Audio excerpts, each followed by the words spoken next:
আল্লাহর একটি নাম পড়ুন, প্রকাশ্য এবং গোপনীয় সম্পদের মালিক বানিয়ে দিবেন। এটা আমি বলছি না, আলী রাদিয়াল্লাহু তাআলা আনহু বলেছেন। কানজুল উম্মালের 975 নম্বর হাদিসের ভিতরে আসছে, হযরত আলী রাদিয়াল্লাহু তাআলা আনহু বলেছেন, যদি কোনো ব্যক্তি অলওয়েজ আল্লাহ তাআলার একটি নাম পাঠ করতে পারে, তাহলে আল্লাহ পাক রব্বুল আলামিন তাকে প্রকাশ্য এবং গোপনীয় সম্পদের মালিক বানিয়ে দিবেন। প্রকাশ্য সম্পদের মালিক মানে হচ্ছে আল্লাহ তাআলা আপনাকে সম্পদ দান করবেন, আল্লাহ তাআলা আপনাকে গাড়ি বাড়ি দান করবেন। এবং গোপনীয় সম্পদ মানে হচ্ছে আল্লাহ তাআলা আপনাকে সুস্থতার নিয়ামত দান করবেন। আখিরাতে আল্লাহ তাআলা আপনাকে বিপদ আপদ থেকে হেফাজত করবেন।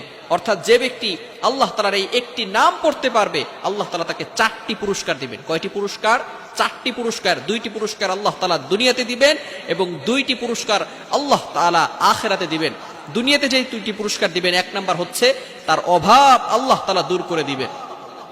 আপনি অভাবে আছেন, কষ্টে আছেন, আল্লাহ তাআলা আপনার অভাব দূর করে দিবেন। আল্লাহ তাআলা আপনাকে কারো প্রতি মুখাপেক্ষী বানাবেন না। একটা কাঁচা মরিচের জন্য আপনি কারো কাছে যাবেন না। যদি আল্লাহ তাআলা আপনাকে সম্মান বাড়াতে চান, 1 নাম্বার হচ্ছে আল্লাহ তাআলা আপনার অভাব দূর করে দিবেন। নাম্বার 2, দ্বিতীয় নাম্বার হচ্ছে আল্লাহ তাআলা আপনাকে সমাজে প্রতিষ্ঠিত করবেন।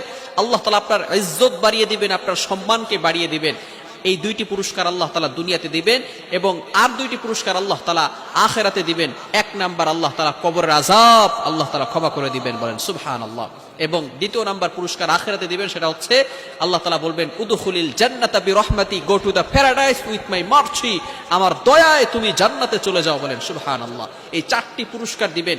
দোয়াটি হচ্ছে একেবারে ছোট্ট, আল্লাহ তাআলার নাম লা ইলাহা ইল্লাল্লাহুল মালিকুল হাক্কুল মুবিন। লা ইলাহা ইল্লাল্লাহুল মালিকুল হাক্কুল Mubin.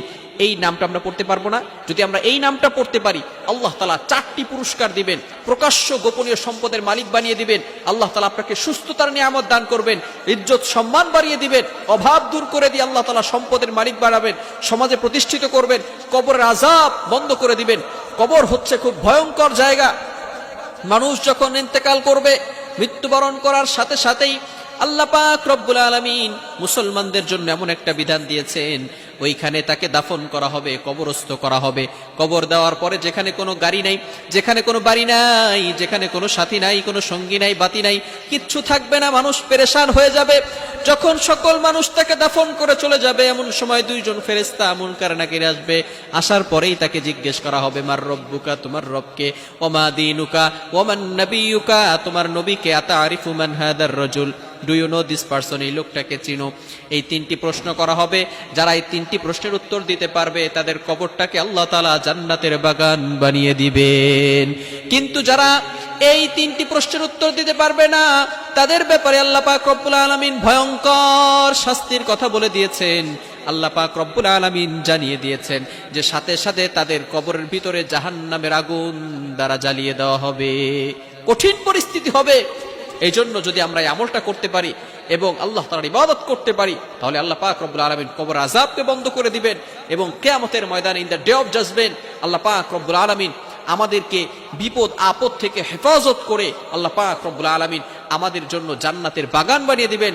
Will go to paradise, আল্লাহ তাআলা বলবেন তুমি জান্নাতে চলে যাও। এজন্য আমরা আল্লাহ তাআলার এই একটি নাম পড়তে পারবো তো ইনশাআল্লাহ, লা ইলাহা ইল্লাল্লাহুল মালিকুল হাক্কুল মুবিন।